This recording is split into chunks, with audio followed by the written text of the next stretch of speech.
Good morning everyone. আজকেও share করব what I it in a day. জানো আজ সানডে ছিল, তাই ভেবেছিলাম একটু চিট করব।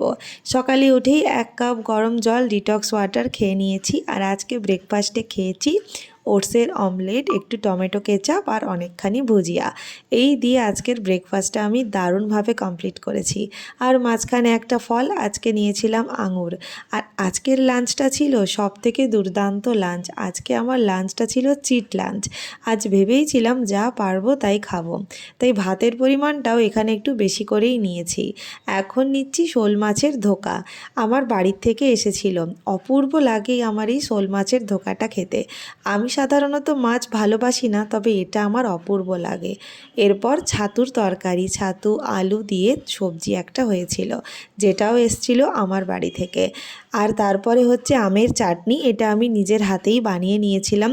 আর এরপর আমার মোস্ট ফেভারেট, সেটা হচ্ছে কলা পাতায় মাছ পোড়া। জানি না তোমরা এটা কখনো খেয়েছো কি না, এটা আমায় পাঠিয়েছিল মামনি।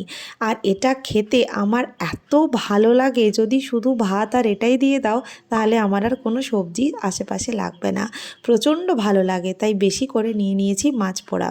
বিকেলের দিকে একটু খেয়েছিলাম দইয়ের শরবত। দুপুরে এত খাওয়া দাওয়া হয়ে গেছে, তাই ওটাকে একটু ব্যালেন্স করলাম। সন্ধে হতে না হতেই রবিবার মনে হলো একটু কিছু ভালো খাওয়া যাক, তাই বেগুনি ভাজা চলছে। বেগুনি মুড়ি আর সাথে চলছে আইপিএলে কেকেআরের ম্যাচ। রবিবারের সন্ধেটা কিন্তু আমাদের দুজনের একদম ভালোভাবে জমে গিয়েছিল। কেকেআরের ম্যাচ দেখা কমপ্লিট করে মুড়ি বেগুনিও খেলাম। আর তারপরে অল্প চাও খেয়েছিলাম, যেটার ক্লিপিংটা নিতে একদম ভুলে গেছি। আর ওই দিন কিন্তু কেকেআর জিতেও গেছিলো।